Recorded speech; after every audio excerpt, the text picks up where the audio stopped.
They didn't bury the bodies because they were afraid the ground would reject them, so they left them where animals could finish the job. And today, people jog past that place without knowing what happened there. There's a reason no sign points to it. No plaque, no fence, no official marker. Just trees, dirt, trails, benches, families walking dogs, kids riding bikes. You've probably been there, or somewhere just like it. A state park, clean paths, well-maintained, peaceful. And underneath all of that is a decision that should still make us uncomfortable. Because this ground wasn't forgotten by accident. It was erased on purpose.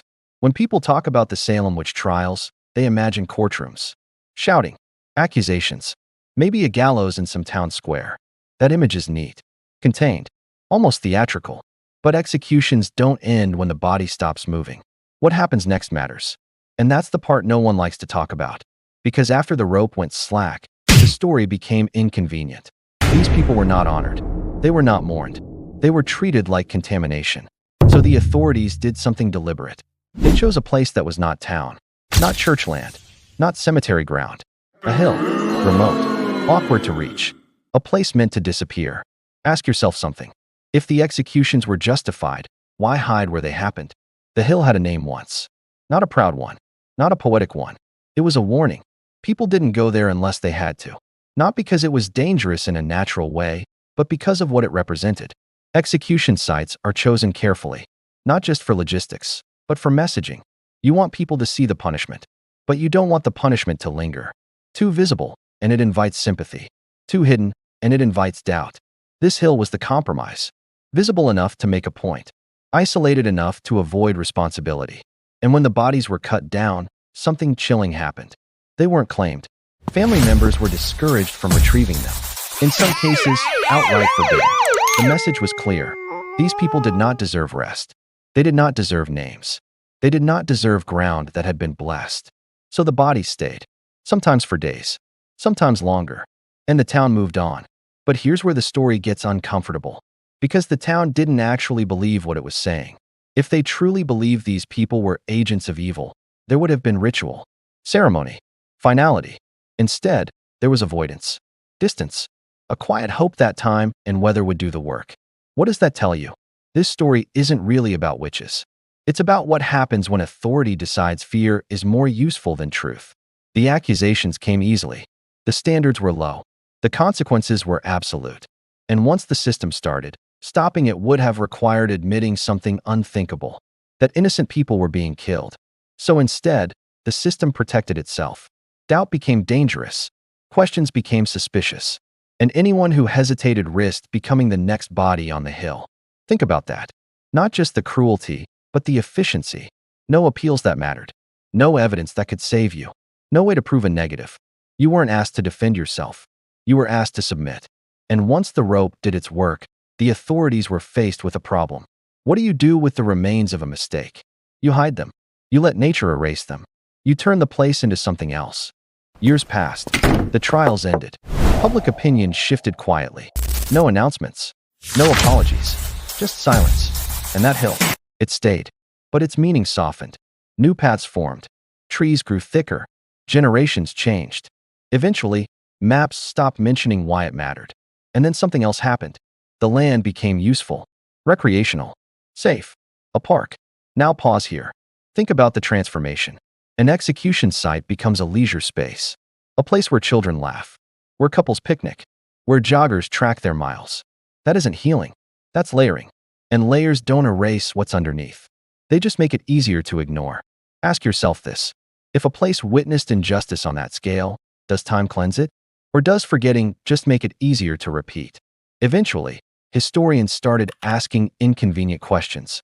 Not the dramatic ones. The practical ones. Where exactly did it happen? Where were the bodies left? Where did the town decide to look away? The answers were vague, contradictory, because when something is intentionally obscured, records get strange. Descriptions don't line up. Landmarks shift. Distances feel approximate. But slowly, painfully, the truth narrowed. The hill wasn't lost. It had just been renamed, absorbed, protected by the state. That's the part that hits hardest. This isn't some forgotten patch of woods. It's maintained, funded, promoted.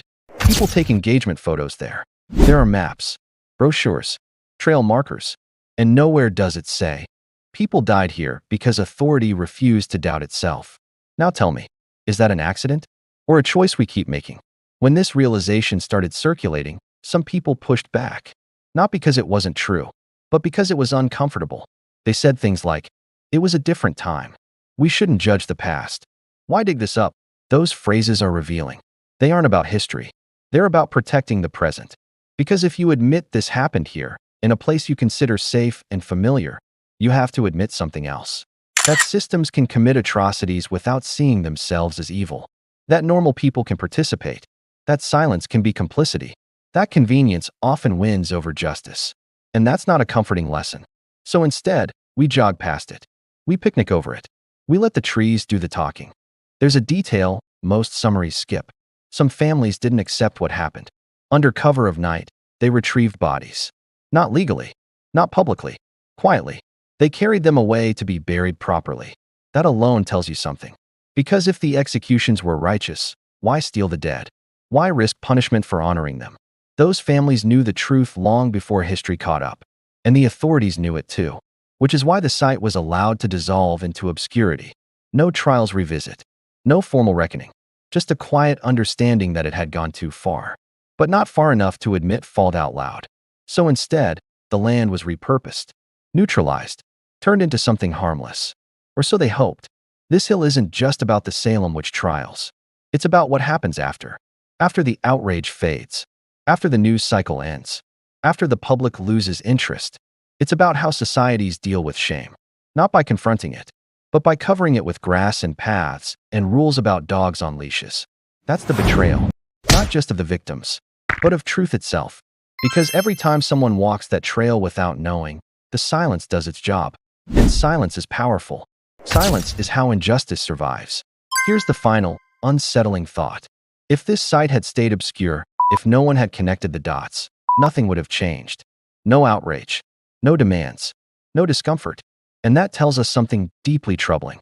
Truth does not surface on its own. It has to be pulled up. And often, the people benefiting from forgetting would rather it stay buried.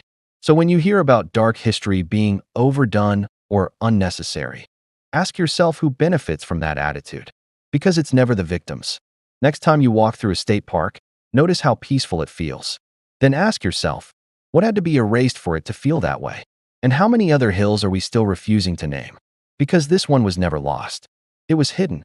And now that you know, what are you supposed to do with that?